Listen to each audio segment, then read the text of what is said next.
Escape the trap of the devil. Hello, my friend. This is Clyde.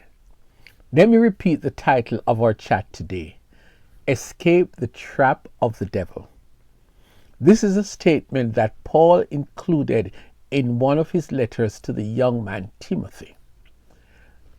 I am hoping that this bold instruction will make it easy for you and me to stay together through the course of today's chat. Paul wrote 2 letters to this young man named Timothy that are included in the Bible. The letters were instructive, informative, affirmative, and filled with very important messages to a young man who was being groomed to serve the church community as a pastor. Let us look at some of the arguments the writer raised in 2 Timothy 2 that lead up to this bold statement that you should escape from the trap of the devil. The main point Paul is making in this section of his letter is teaching Timothy to take good care of his own personal relationship with God and to help others to do likewise. So Paul drops advice such as this: flee the evil desires of youth and pursue righteousness, faith, love, and peace, along with those who call on the name of the Lord out of a pure heart. 2 Timothy 2, verse 22. Much of popular culture involves a strong element of evil that somehow attracts other young people, and so Paul recommends that Timothy teach young Christians not to mess up their Christian values with the values of the world. Elsewhere in the Bible, the very same point is made, but from a different writer. Do not love the world or anything in the world. If anyone loves the world, love for the Father is not in them. For everything in the world, the lust of the flesh, the lust of the eyes, and the pride of life comes not from the Father, but from the world. The world and its desires pass away, but whoever does the will of God lives forever. 1 John 2, verses 15 through 17. Whoever you are, as long as you're a child of God, regardless of age, gender, race, nationality, Paul and John are saying the same things to us. Christians, do not be enticed by the seemingly attractive worldly pleasures that are destructive for us as Christians. Many of us know that we should, but so very often we fall into the trap the enemy sets. A second big point that Paul makes to young Timothy is the following comment that is meant for all of us Christians as we navigate the social space that we share with people from all different parts of the world.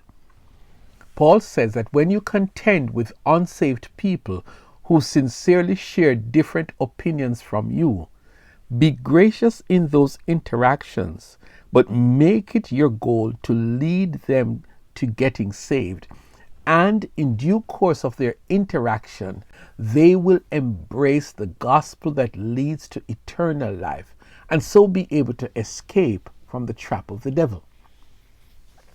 The traps of the devil is not a casual comment.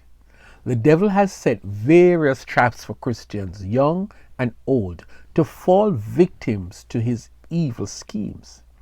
Paul did not send Timothy on a wild goose chase to discover by trial and error what these traps are.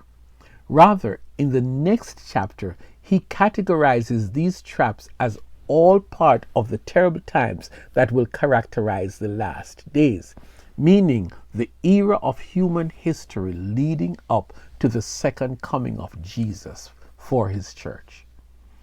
Are you ready to hear the things that are collectively traps of the devil?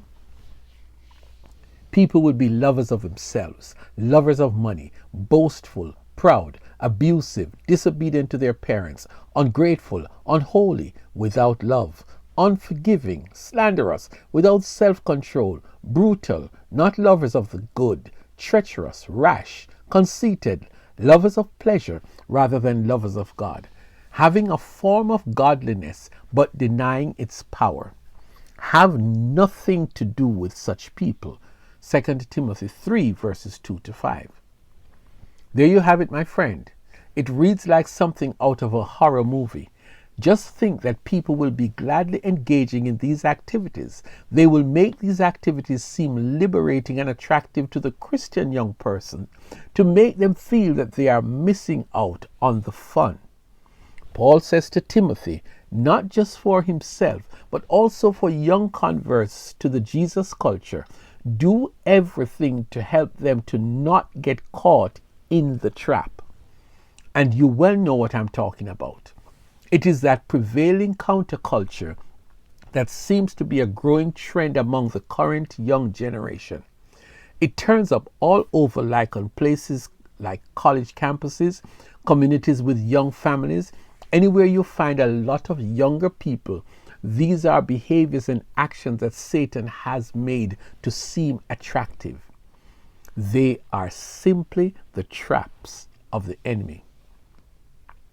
So the message to us believers, when you see these terrible times unfolding right before your very eyes, do not panic. Rather, bond together, strengthen and encourage each other, especially young Christians, so that we will not be distracted. Rather, let us end where we started. Be direct in doing this one thing. Flee the evil desires of youth and pursue righteousness, faith, love, and peace, along with those who call on the Lord out of a pure heart. 2 Timothy 2 verse 22. That counter movement has already begun. Let us actively participate in promoting this counter program against the traps of the devil.